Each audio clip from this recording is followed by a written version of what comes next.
Ассалаумағалейкум, каналымыздың көрушілері, сатылатын жай бар. Ол желі Мерс комбинатта Едіге көшесі 40-шы жай болады. Нотариатымыз Мархамат көшесі 6-шы маршрут жүртіпті. Балалар бақшасы, мектеп жақын. Газ тоқ суы бар. Жай 6 сотық, 19-ға 11 қылып салынған. Шифры бар. Айналарымыз алюминий пластик болады. Ішкі көріністеріңізді бір керекті көріп өтеміз онда. Ішке қарай келетін болсақ, мынау атыс тәрепіміз болады. Яғни бұл атыс тәрептен көрінісі жайдың. Жайымыз фундамент құйылған, сыбалған, қамгеріштен салынған жай.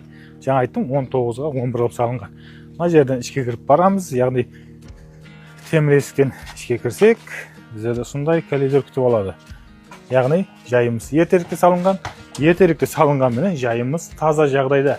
Сондай жақты, кең болып тұрыпты.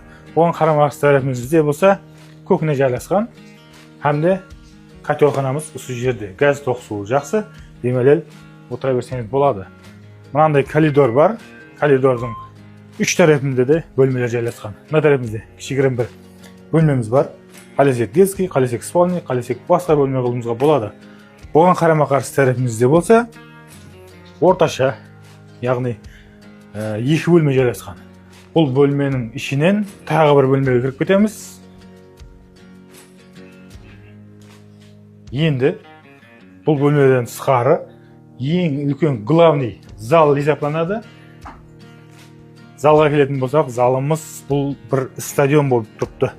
Яғни 6-ға 6 жүдә кең дәрежеде зал болып тұрыпты. Ең главныйсы енді күтіп отырғаныңыз бағасы есептелінеді. Бағасын 280 миллион сом айтылыпты. Яғни бұл қатып қалған бақ емес. Беймелер келісіп, саудаласып көре бересіздер. Сіздің деңізге келетін дәрежеде беруі мүмкін. Экранда телефон нөмірі болады. Беймелер хабарласып сөйлесе бересіздер.